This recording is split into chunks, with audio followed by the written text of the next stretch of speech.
Hello, this is John from kevarprogramming.com, and in the last tutorial we looked at configuring your application's deployment descriptor web.xml file, and in this tutorial we're going to look at deploying a web application to a local Tomcat server.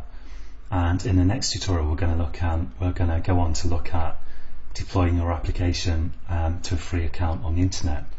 But let's start with deploying to Tomcat, which is the simplest kind of case. So to deploy my web application, assuming you've got your mapping set up in your web.xml, which we looked at last time, it's pretty simple. Right click your project in Eclipse and go to Export WAR file. And now a WAR file is it's a kind of jar file that basically archives your entire application in a format that can then be deployed on the server.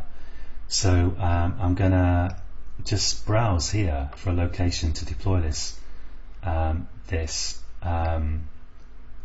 WAR file to, and let's just put it in.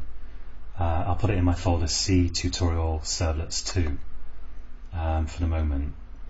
In fact, actually I think my workspace is in C workspace servlets 2. So let's just put it there. It doesn't really matter, of course. This is going to be different on your machine. Just basically export it somewhere, and let's save it right there. So servlets 2. There we go. That should be okay. And if you are literally planning to deploy to one of these versions of Tomcat, you could, if you are running at least a Juno version of Eclipse or a recent version, and you get this checkbox, of course you might want to leave it ticked. But if you want to deploy to a different application server, then you'll want to untick that. But if you don't see this checkbox, don't worry about it. And I'll click Finish there.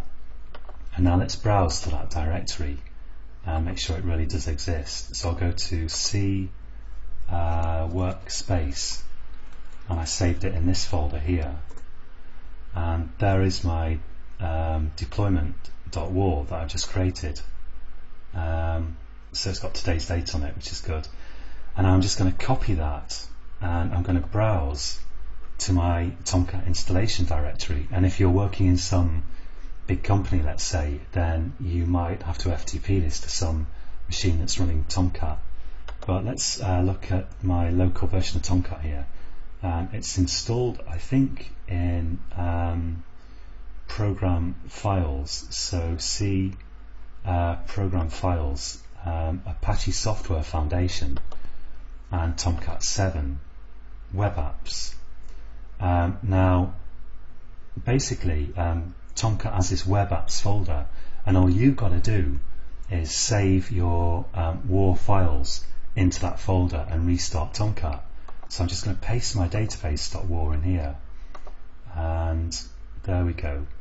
And now go back to Eclipse and right click on this and make sure that your Eclipse instance of Tomcat is shut down, because Eclipse kind of runs its own version, which is configured from this servers project folder here. And if this says it's started, then right click and stop it, because I'm going to now start the kind of main installation of Tomcat on my local machine, and this will conflict with it if it's not stopped. So now I've got my WAR file in my web apps folder of Tomcat, and this is stopped. And I'm going to go to my start menu here and look for my Monitor Tomcat application. And of course, if you're working on Linux or something, this is going to be a bit different, but I'm just going to look at Windows in this series of tutorials. And I'm just going to right click that and go to Run as Administrator. And now I'm going to start Tomcat when my wait cursor goes away. Let's click Start. So Tomcat's starting, and once Tomcat has started up, you can go to the Tomcat homepage, which will be at localhost 8080 by default. So that's localhost :8080. 808 0 being the port number and localhost is the computer that I'm deploying it on, which in this case is it's just this machine here that I'm working on. And now, as long as Tomcat's working, you should be able to go to / and your context root, which by default is the name of your project, possibly with underscores if you gave your project a name with spaces in it. I'm going to go to deployment, and if I hit return now, so now I'm seeing the home file that I added to this project in the last tutorial, because we saw in the last tutorial that in web.xml there's a list of possible welcome files, and if you create a file with that name in your web content, like index.jsp here, that's what you'll see when you go to your context root. But we could check these other mappings, because I've also got the mappings here, hello world and login page. So if I go to those, I should see some, I think one's a servlet, hello world, and the other is a JSP. But of course they're both just outputting content just the same, and the user will never have to know which one's which. Let's go to login page as well. There we go. So that's it for this tutorial, and WAR files provide you with a very nice simple way of deploying your web applications.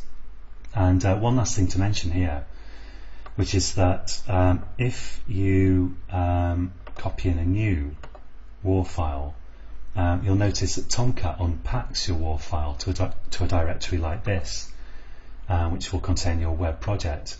So if you want to deploy the same project again, make sure that you delete not only the WAR file, that is stop Tomcat, delete the WAR file, also delete this unpacked version of it before copying a new WAR file and then starting Tomcat again.